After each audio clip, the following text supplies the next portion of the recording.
우리는 창세기 4장에서 인류 최초의 살인 사건을 만납니다. 가인이 자기의 친동생 아벨을 죽이는 사건이죠. 인류 최초의 살인 사건은 가족 살인입니다. 참 불행하게도.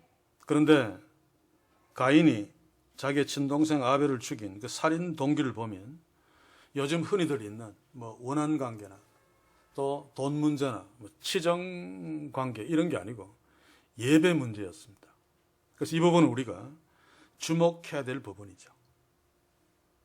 무슨 말인가 하면 그만큼 예배가 인생에 특히 하나님의 자녀들에게 중요하다는 사실을, 가인이 아벨을 죽인 살인 동기가 예배였다는 사실 앞에 우리가 깨달을 수 있는 것입니다. 하나님이 흠령하시는 바른 예배를 드린 아벨은 놀랍게도 히브리서 11장 그 믿음의 영웅 열전에 가장 먼저 소개되는 영광을 누립니다. 그런데 예배를 실패한 가인은 동생을 죽인 살인자로 또 하나님께 버림받은 그런 자로 유리방황하면서 실패의 인생을 살게 되죠. 여러 가지 이유들을 말할 수 있습니다만 근본적으로 예배에 성공한 자와 예배에 실패한 자의 차이입니다. 그래서 예배는 아무리 강조해도 지나치지 않습니다. 그래서 이 시간 예배가 너무너무 중요합니다 라고 다시 한번 강조하면서 오늘 주신 말씀을 함께 보기를 원합니다. 예배가 중요하다는 사실은 우리들뿐만 아니라 기성교회에서도 모든 성도들이 다 알고 있는 거죠. 그래서 교회들마다 이 예배의 중요성을 강조하면서 예배에 지대한 정성을 쏟습니다. 많은 투자를 하죠. 그러나 불행하게도 현대교회 예배는 타락한 교회 예배답게 정성을 쏟으면 쏟을수록 하나님이 없는 인본주의 예배, 쉽게 이야기하면 인간이 중심이 되는, 그래서 인간 본위의 예배로 전락하고 있습니다. 이 사실이 인지되는지 안 되는지는 잘 모르겠습니다만 오늘 말씀을 함께 살피면 아마 그렇구나 라고 하는 것을 인식할 수 있을 것이라고 생각되어집니다. 이 말을 왜 하는가 하면 오늘 이 시대에 타락한 교회, 세상으로부터 개독교라는 소리를 듣는 교회, 어떤 사람은 갓이 물구나무 서기를 해서 그렇게 됐다. 그러니까 갓을 뒤집으니까 뭐가 됩니까? 디오지, 독이 되대 보니까 개가 되더만요. 그래서 그렇다라고 하는데 가장 근본적인 이유는 예배를 망쳤기 때문입니다. 예배를 망쳤다는 것은 하나님을 놓쳤다는 뜻이죠. 그러므로 이 시대 교회들이 하나님께 하는 예배는 하나님 없는 인간 중심의 예배. 중심을 보시는 하나님이 없으니까 인간들은 껍데기만 볼 수밖에 없으니까 당연히 하나님 없는 인본주의 예배는 껍데기에 치중할 수밖에 없습니다. 그래서 성가되어 온 옷 철철이 막 비싼 돈 들여가지고, 물론 이거 신경 쓰지 말라는 얘기가 아닙니다. 중심을 보시는 하나님을 놓쳐버리고 여기에 신경 쓰면 그것은 어떻게 보면 굉장히 웃기는 이야기죠. 하나님께 드린 예배가 예배 받으시는 하나님은 없고 인간들이 중심이 되어서, 그러니 사람들에게 보여준 초대형 교회 예배에서 성가대의 찬양은 가장 중요한 부분이죠. 가장 중요한 연극입니다. 수많은 사람들이 그것을 보고 감탄하고, 야, 이 교회 격전 없네, 음악성 대단하네, 이 교회 다녀야지 라고 생각하게 만들 정도로. 그런데 문제는 이게 대단히 심각한 문제입니다. 예배가 예배되지 못하면 교회가 교회되지 못하죠. 교회가 교회되지 못하면 성도는 성도되지 못합니다. 그러면 수천억짜리 건물 속에서 수십만 명이 모여서 값비싼 악기로 격조 높은 성가대원들이 찬양을 아무리 아름답고 멋있게 한다 할지라도 사람들은 감동해서 뒤집어져도 정작 그 찬양, 그 예배를 받으실 하나님이 계시지 않으므로 아무 소용 없죠. 이게 오늘 우리 교회의 비극이 아니기를 원합니다. 우리 가정의 비극이 아니기를 원합니다. 개인의 비극이 아니기를 원합니다. 우리가 개인적으로도 찬송하잖아요. 그런데 하나님 없는 찬송을 한다면 차라리 인간의 마음을 감동시키는 대중가요를 부르는 것이 훨씬 더 나을 것입니다. 지금 교회에서 찬송 아닌 대중가요를 성가대 곡으로 올리기 시작했죠, 벌써. 가곡이라는 이름으로. 그런데 그것은 우스운 이야기입니다. 아무리 음악성이 뛰어나고 대중음악 저질이 아니고 가곡이라 할지라도 찬양은 하나님께 드리는 건데 그런 가곡들을 부른다는 것은 바로 그 찬양을 듣고 받는 자들이 인간이라는 것을 노골적으로 고백하는 거죠. 그래서 오늘 우리는 성가대 헌신 예배를 맞아서 사실 예배의 중심이 되는 성가대원들의 그 예배 시작 입쯤에 하나님께 찬양하는 그 찬양이 얼마나 중요한가. 그 성가대의 찬양이 찬양되면 그 예배는 성공할 가능성이 굉장히 높습니다. 그러나 성가대의 찬양이 찬양되지 못하면 그 예배는 거의 실패했다고 봐야 되죠. 그래서 그런 관점에서 성가대로 사명받은 성가대원들은 굉장히 막중한 의무를 가지고 있습니다. 왜냐하면 이 예배가 예배되게 할 수도 있고 예배되지 않게도 할 수 있는데 가장 지대한 영향을 끼치는 자들이 바로 성가대원들이기 때문에 그렇습니다. 그래서 성가대원들이 준비되지 않는, 하나님이 받지 않는, 하나님이 없는 그냥 예술성만 뛰어난 찬양으로 찬양이 찬양되지 못한다면 거기에 함께 모여 예배하는 공동체는 그 예배는 예배되지 못할 가능성이 상당히 높게 되므로 하나님을 놓쳐버리는. 사랑하는 성도 여러분, 어떤 자가 가장 복된 자입니까? 하나님이 찾으시는 자. 요한복음 4장 23절을 보십시오. 아버지께 참으로 예배하는 자들은 신령과 진정으로 예배할 때가 오나니 성령과 진리로 예배할 때가 오나니 곧 이때라. 아버지께서는 이렇게 예배하는 자를 찾으시느니라. 여기에서 아버지께서 찾으시는 예배하는 자는 앞에서 성령과 진리로 하나님이 받으시는 예배 되게 하는 예배를 드리는 자를 하나님이 찾으신다라고 말하고 있습니다. 그래서 예배의 중요성은 아무리 강조도 지나치지 않단 말입니다. 왜냐하면 하나님은 예배하는 자를 찾으시기 때문에 하나님께 찾게 된 자는 하나님의 복을 누리게 될 것입니다. 그런 관점에서 우리 성가대원들 이제 코로나가 끝나고 앞에서 예배 초반부에 찬양하면서 예배할 때 그 찬양이 찬양됨으로 모든 성도들이 하나님께 하는 예배가 예배되어서 하나님이 기뻐 찾으시며 축복하시는 그런 공동체가 되는 축복이 우리 성가대원들의 찬양다운 찬양을 통해 있기를 주의 이름으로 간절히 소원합니다. 제가 이전에도 강조했지만은 하나님을 예배하는 데 있어서 가장 하나님이 기뻐하시는 예배의 도구가 찬양입니다. 찬양, 설교가 아니라. 저도 설교를 강조합니다만 그러나 설교는 하나님을 찬양하는 찬양보다 좀 모자랍니다. 물론 설교도 예배의 한 중요한 부분이면 틀림없지만 그러나 하나님을 직접적으로 칭찬하고 찬양하고 높이는 것은 찬양입니다. 찬양. 설교의 가장 중요한 기능은 하나님을 찬양하며 예배다운 예배를 드려야 되는 성도들에게 말씀으로 예배를 받으시는 하나님이 누구신가를 드러내어 주어서 그 하나님을 바르게 알고 바르게 깨달아 그 하나님께 예배 잘할 수 있도록 도와주는 것이 설교의 가장 중요한 기능입니다. 그렇다면 예배 서두에 찬양으로 먼저 하나님께 대표적으로 예배하는 물론 성도들이 다 성가대원들의 입술과 함께 예배를 합니다만, 그러나 앉아 계신 분들은 마음으로 예배하는 거고, 성가대원들은 직접 입술을 가지고 하나님께 찬양하잖아요. 그 찬양이 하나님 없는 공허한 찬양이 되면 그 찬양을 보면서 함께 예배하는 자들, 공허한 예배로, 실패하는 예배로 끝날 가능성이 높은 것은 지극히 당연합니다.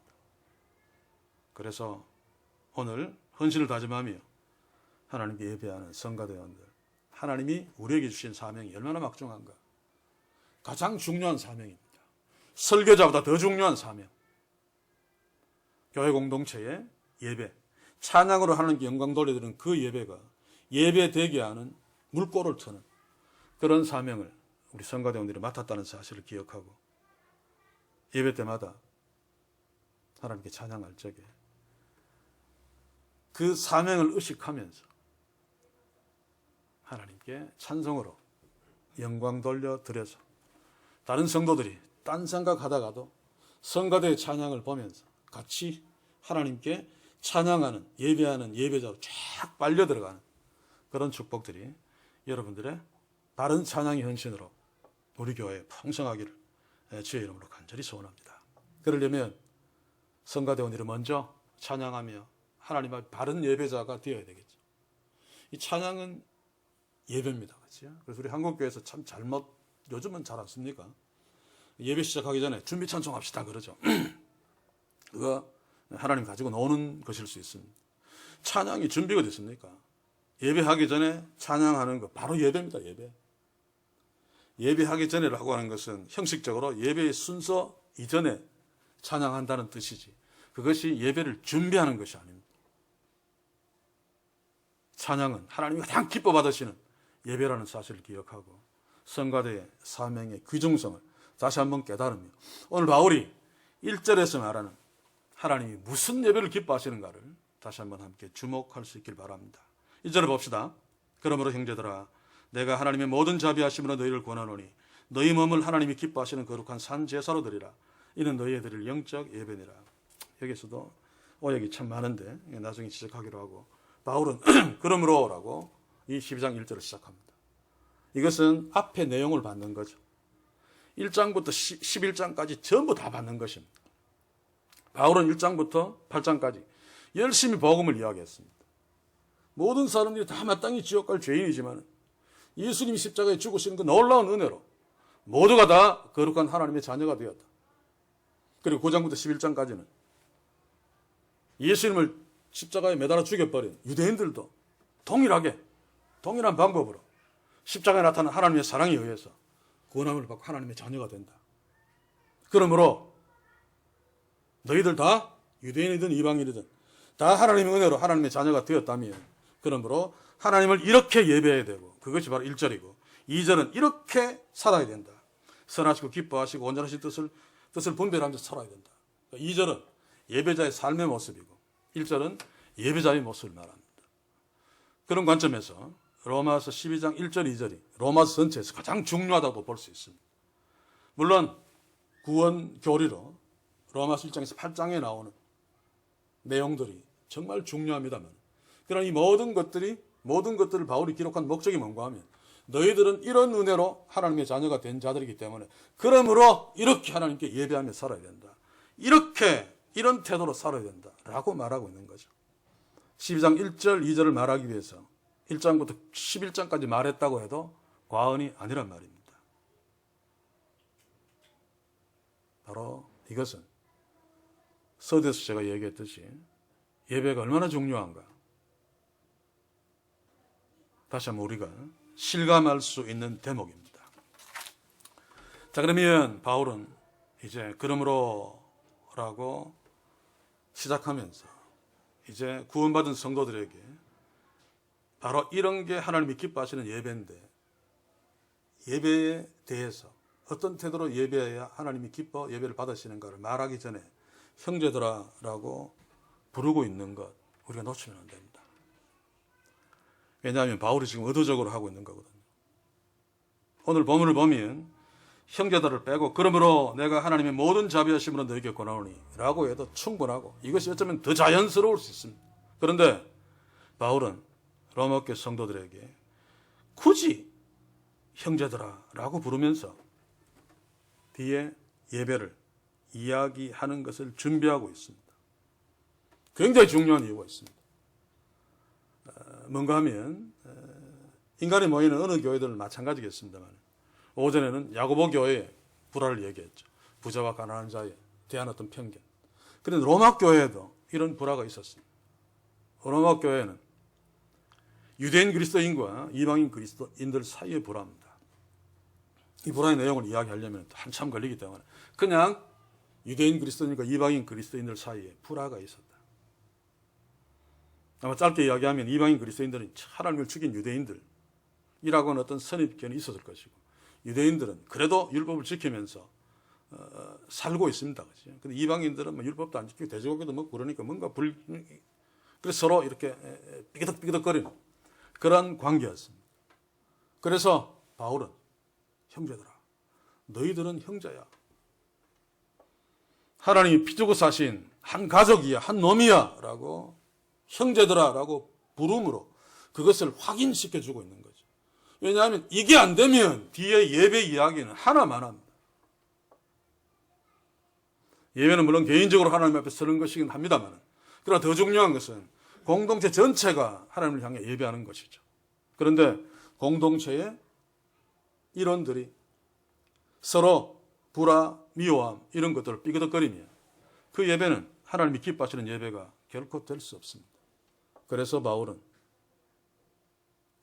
로마 교회에 가장 중요한 예배를 이야기하기 전에 형제들아, 너희들은 하나님이 맺어주신 가족인데 왜 유대인 그리스도인들은 이방인 그리스도인들을 왜 그렇게 미워하니? 왜 너희들은 하나 되지 못하니? 왜 화목하지 못하니? 그러지 마. 우리는 주 안에 한 몸이야. 한 가족이야. 서로 깊이 사랑하고 하나 되어야지 하나님이 가장 기뻐하시는 예배를 하나님께 드릴 수 있어. 삐그덕거리면 예배가 예배되지 못해. 형제들아, 이제는 우리에게 물어봐야 되죠. 우리는 서로 형제라고 하는 사실을 분명히 인식하고 있습니까? 예를 들면 성가대원이라는 공동체라면 서로 믿음 아래 상가적으로 서로 섬기고 사랑하고 세워주고 이래야 되는데 만약에 그 안에 겉으로는 아니라도 속으로 별로 좋아하지 않고 미워하고 이것거리는 게 있다면 그 성가대원들이 막 웃는 얼굴로 가장 격전 높은 반주로 좋은 목소리로 화음을 맞춰서 찬양한들 무슨 소용이 있겠습니까?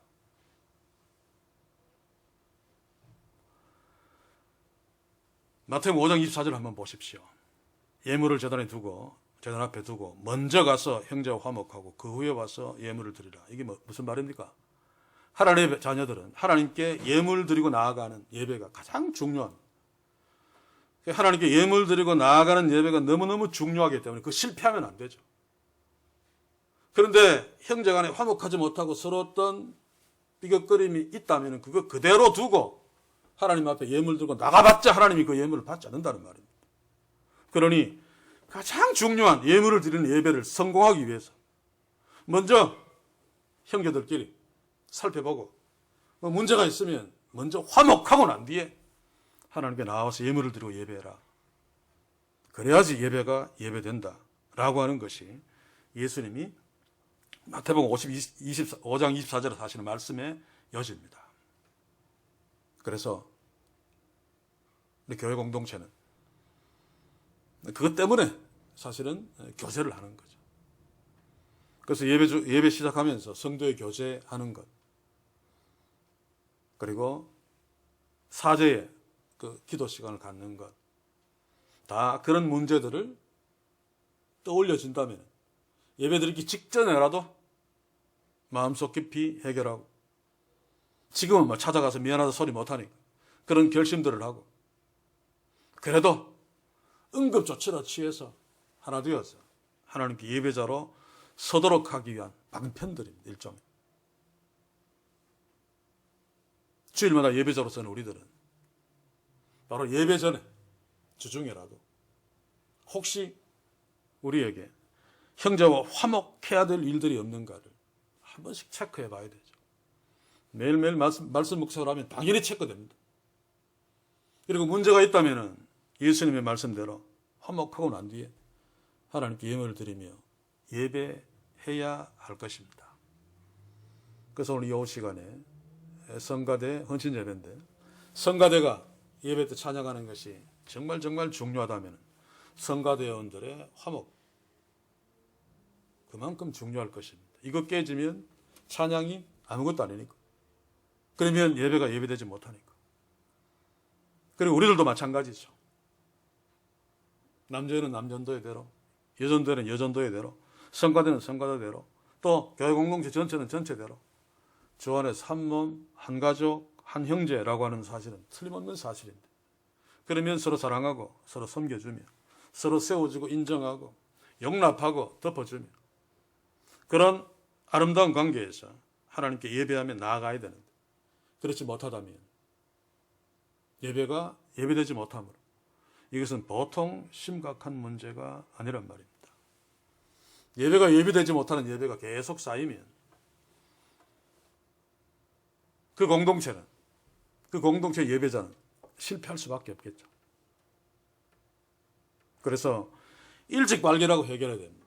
시간이 많이 지나가면 몸에 배어버려서 예배가 예배되지 못하는 예배에 익숙해져서 거기에서 은혜 받아버립니다. 예배가 예배되는 예배는 어색해서 거기에서는 아무런 어떤 마음의 움직임도 없어져 버리고 실제로 이런 기막힌 일들이 일어납니다. 그래서 오늘 이 말씀 앞에서 우리가 하나님께 하는 예배는 그 예배가 예배되는 예배인가, 여러 가지 관점에서 살펴야 됩니다만 그 중에 가장 중요한, 바울이 예배를 이야기하기 전에 로마교회 성도들 보고 유대인과 이방인들이 서로 알력을 일으키는 그들에게 형제들아 너희들은 형제야 라고 이야기하는 그 바울의 형제들아 라고 부르는 호칭의 그 의미를 왜 그렇게 불렀는가를 한번 기억하면서 우리의 공동체를 한번 돌아볼 수 있길 바랍니다. 우리 교회 공동체는 비록 큰 건물은 없고 비록 다른 것들은 설령 없다 할지라도 성가대원들 가운도 없고 또 악기들도 다 초라하다 할지라도 서로 사랑하며 서로 세워주는 정말 가족 공동체로 함께 하나님을 찬양함으로 찬양이 찬양되는, 그래서 모든 예배자들이 하는 예배가 예배되는, 그래서 하나님이 기뻐하시고 축복하시는 그런 놀라운 축복들이 우리 성가대원 공동체에, 우리 교회 공동체 전체에, 또 각 기관들에게 반드시 있기를 주의 이름으로 간절히 소원합니다. 자, 바울은 이제 형제들아 부르고 난 뒤에 하나님의 모든 자비하심으로를 근거로 너희 몸을 하나님이 기뻐하시는 산 제물로 드리라고 명령합니다. 여기에 너희 몸을이라고 하는 것은 틀린 번역은 아닙니다만 잘된 번역도 아닙니다. 저 같으면 너희 살을, 너희 고기 덩어리를 이라고 번역하는 것이 더 맞고, 그러나 그것은 그렇다 손치더라도 하나님이 기뻐하시는 거룩한 산 제사가 아니고 제물입니다. 그죠? 원문에 보시면 제물로 드리라. 그리고 이는 너희들의 드릴 영적 예배가 아니고 합당한 예배니라. 영적 예배라고 하면 이 본문은 완전히 바울을 등신 만드는 것입니다. 살을 드리라 그랬는데, 고기 덩어리를 드리라 그랬는데 뒤에 영적 예배니라 그러면 서로 대립되고 말이 안 되죠. 그렇죠? 그러니까 이 부분은 뒤에 설명하겠습니다. 자, 바울이 예배를 말하기 전에 먼저 전제하고 있는 것이 하나님의 모든 자비하심. 자비는 헤세드, 아가페, 하나님의 사랑을 말하죠. 하나님의 모든 자비하심으로 너희들한테 권한다. 이게 전제로 깔려 있습니다. 일단 하나님의 모든 자비하심이 뭡니까?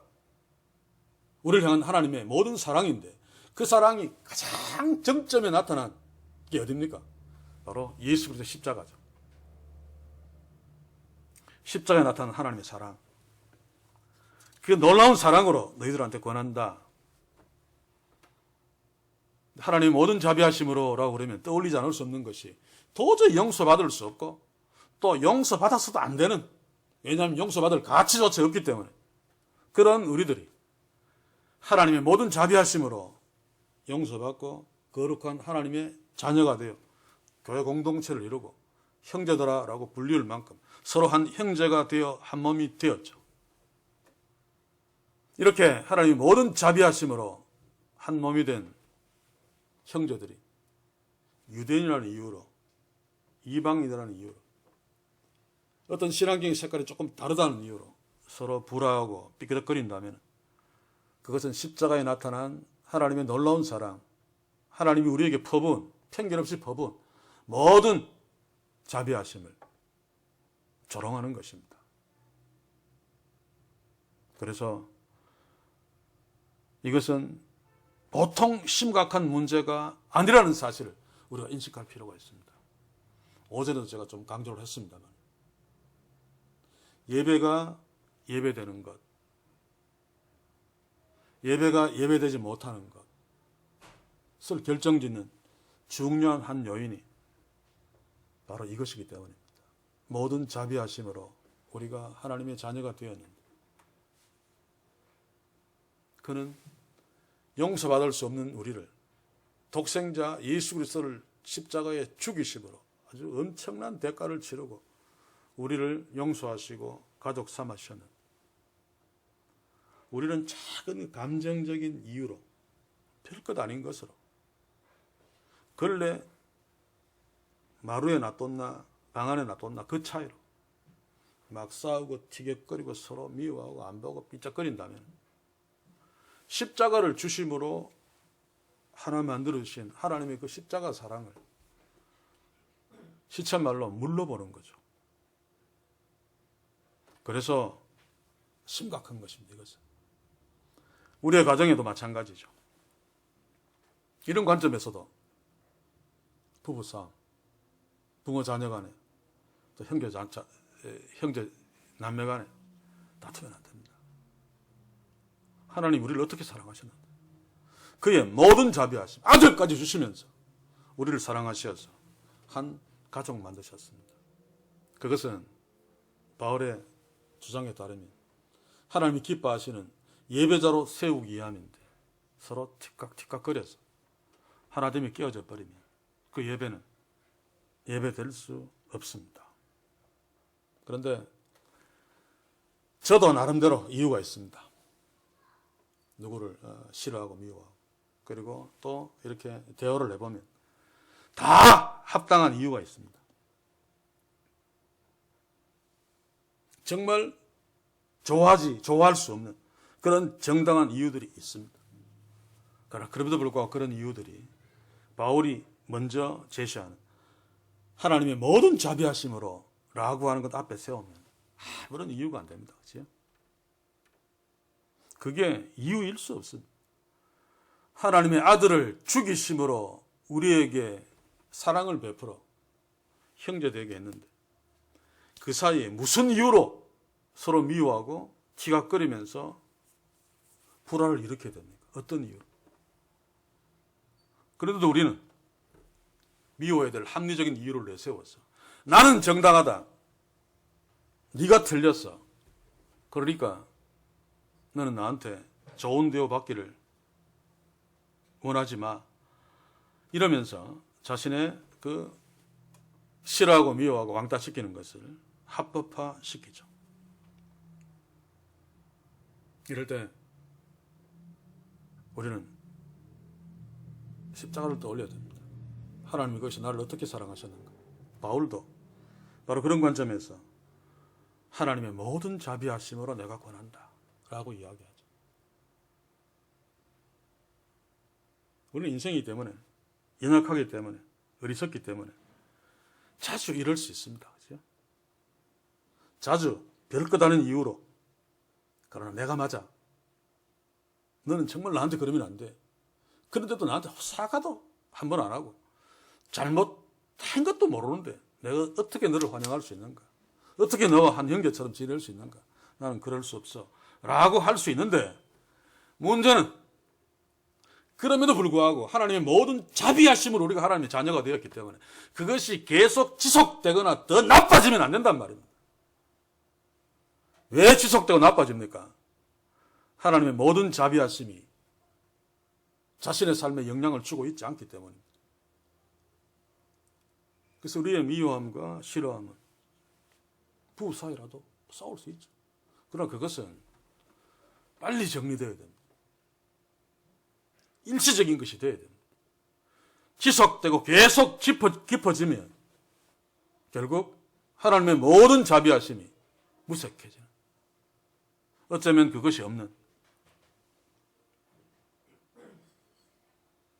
그래서 어떤 나쁜 관계가 지속된다면 화들짝 놀라야 됩니다. 혹시 내가 하나님의 모든 자비하심을 놓치고 있지 않은가? 예수님의 비유에서 그런 얘기가 나오죠.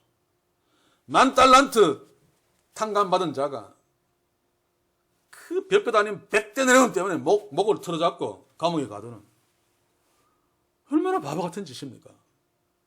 그래도 우리는 10,000달러를 탕감받았다는 하나님의 모든 자비하심을 놓쳐버리면 100대나리온 내가 빌려줬는데 안 주는 거고 당연히 갚으라고 해야 되는 것 아닙니까?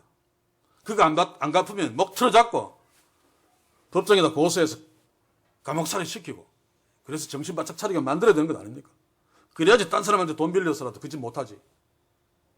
그런데 10,000달러도 탕감받은 하나님의 모든 자비하심으로 하나님의 자녀가 된 우리들은 그럴 수 없다는 것입니다. 특히 같은 공동체에서, 같은 믿음의 가족들끼리. 그런데도 우리는 참으로 어리석고 연약해서 자주 하나님의 모든 자비하심, 그 자비하심이 선명하게 나타난 그 십자가의 사랑을 놓치고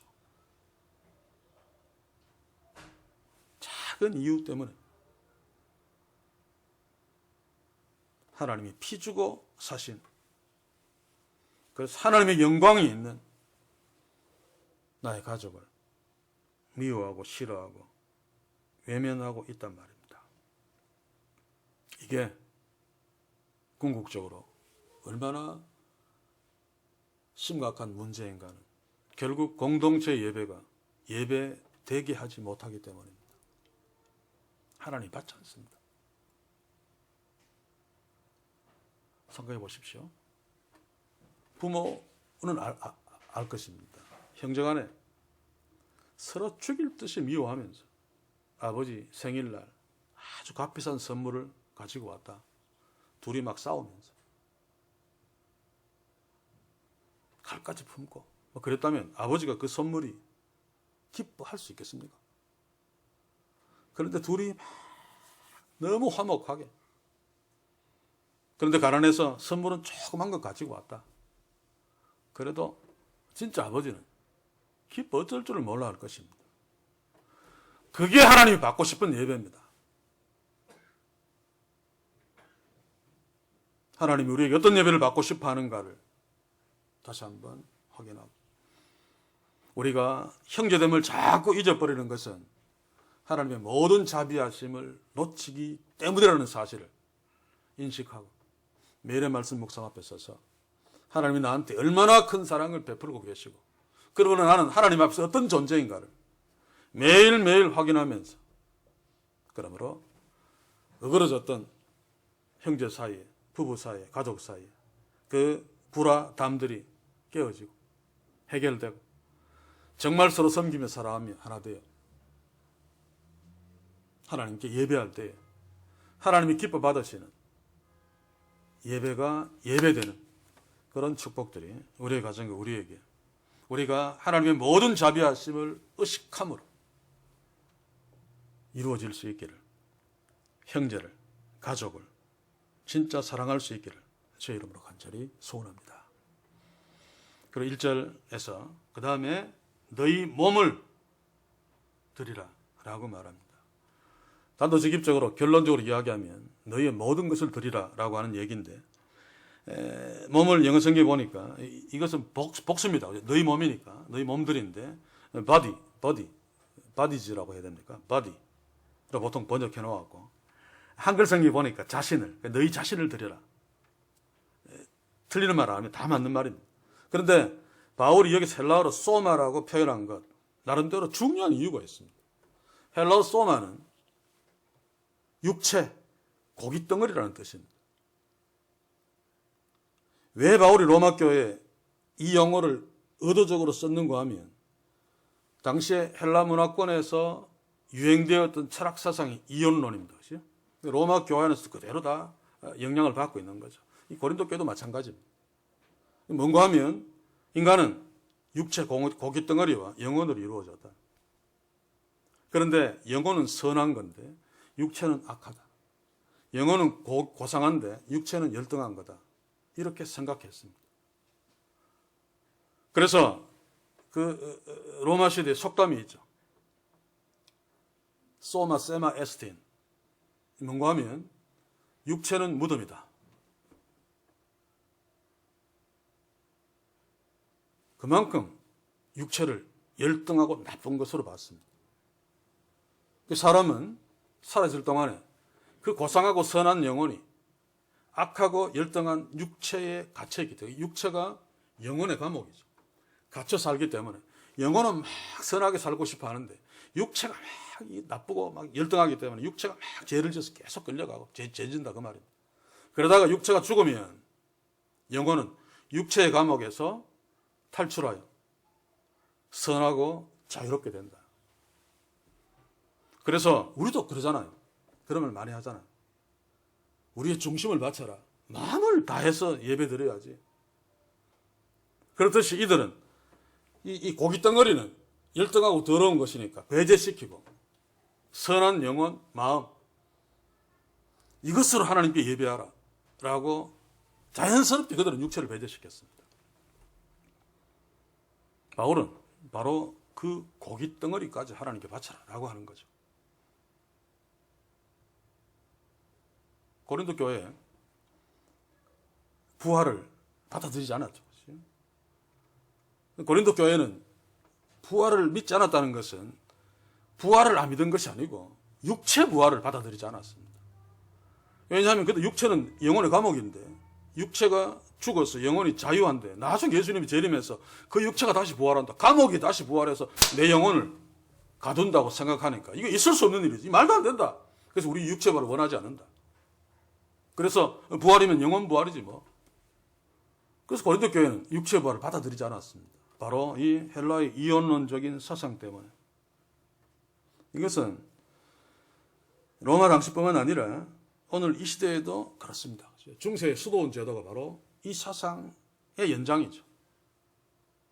사람들과 같이 어울리면 죄 많이 짓고 그래서 저 산속에 사람 몸에 들어가서 육체를 막 해코지하고 고통을 주고 훈련시키면 이 육체가 죄덩어리고 이게 열등한 건데 이게 막 금식하고 막 때리고 해서 그 육체의 그 죄성을 죽이면 죽인 만큼 그 안에 있는 영혼이 자유로워지고 더 선해진다라고 하는 것입니다.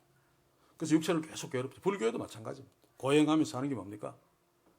육체는 악하다라고 하는 어떤 이혼론적인 사상이 깔려있죠.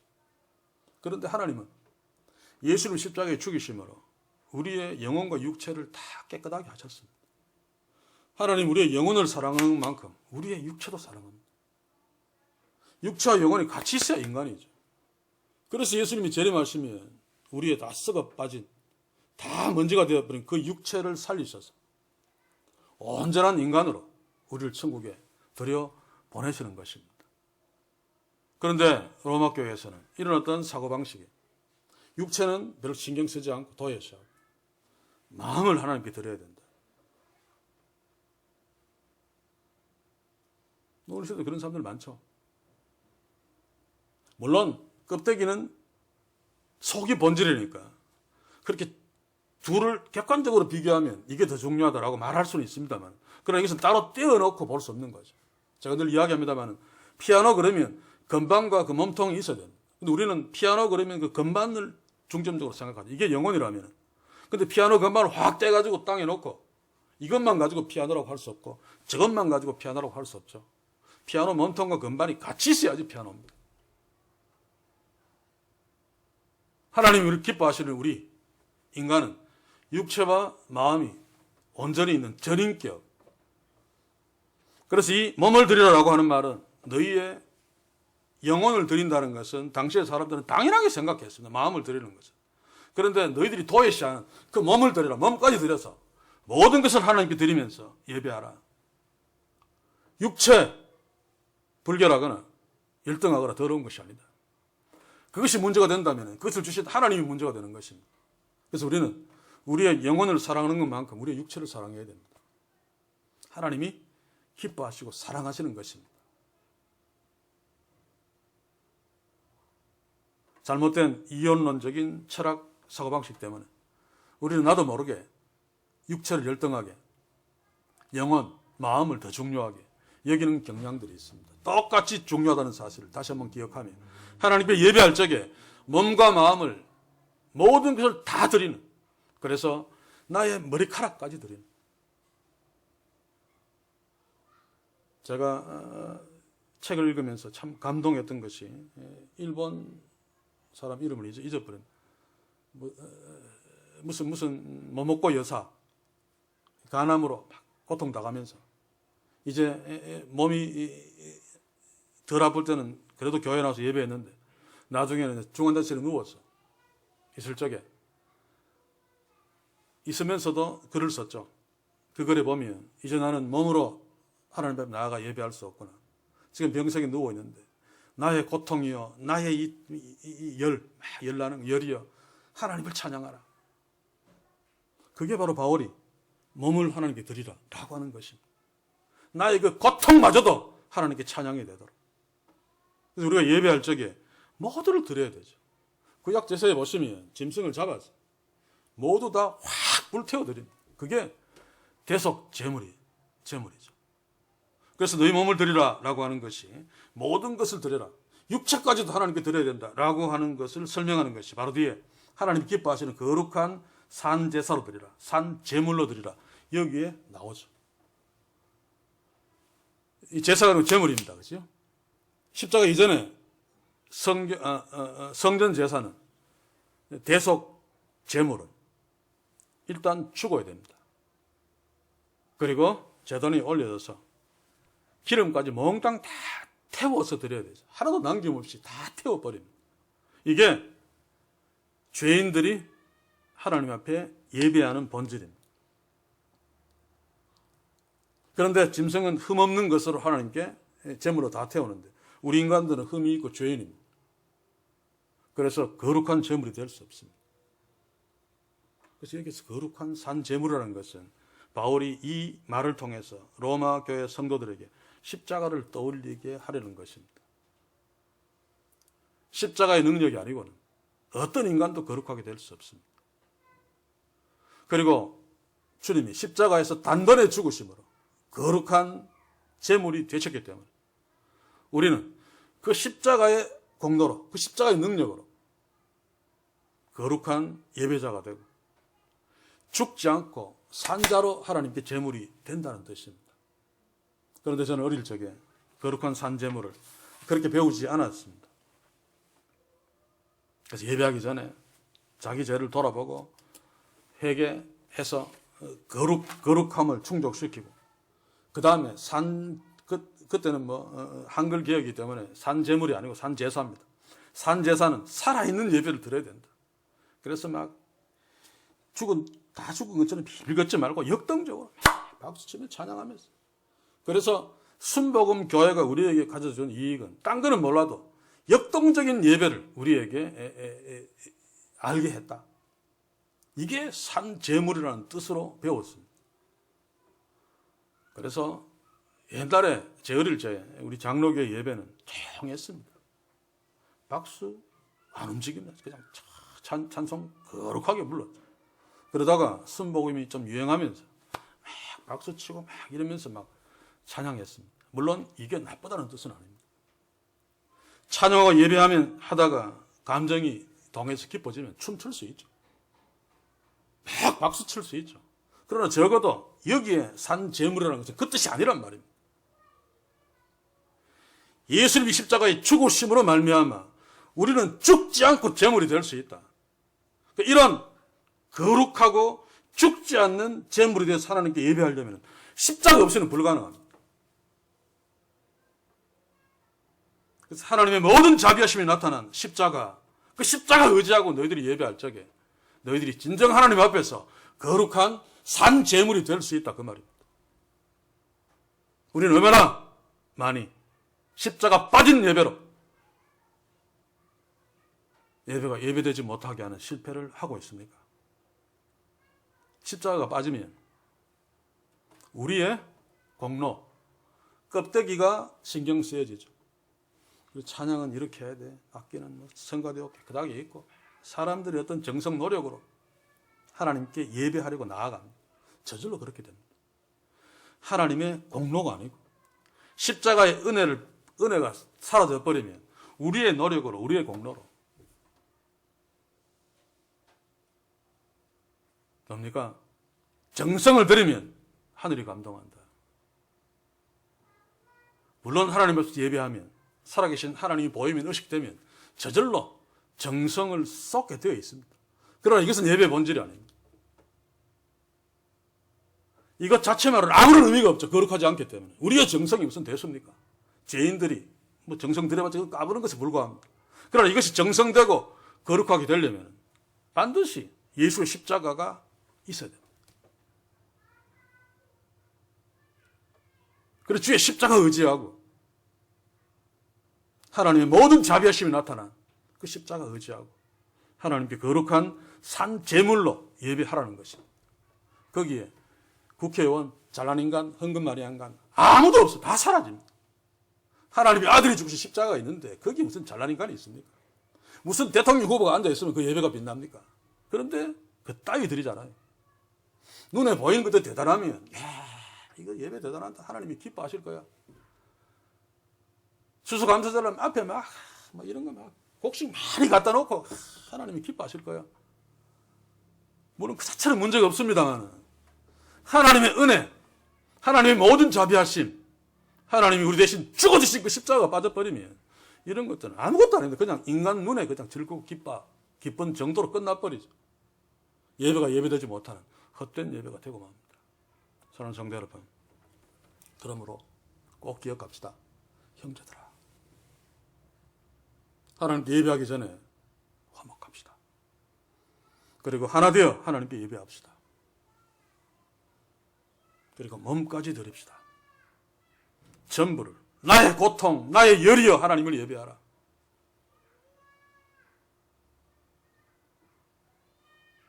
그러므로 예배하러 나올 적에 옷매무새 하나도 좀 신경을 씁시다. 그 자체는 별것 아닐지 몰라도 그런 어떤 신경 쓰는 자세가 나의 모든 것을 주께 드리고 싶어하는 예배자의 태도입니다. 그래서 저는 어릴 적에 때로 어머니가 준비를 못해서 항상 바닥바닥한 신권을 헌금하도록 주시는데 그게 안 되면 잠깐 기다리라 그러고 다리미로 구겨진 돈을 싹 다려서 주시는 것.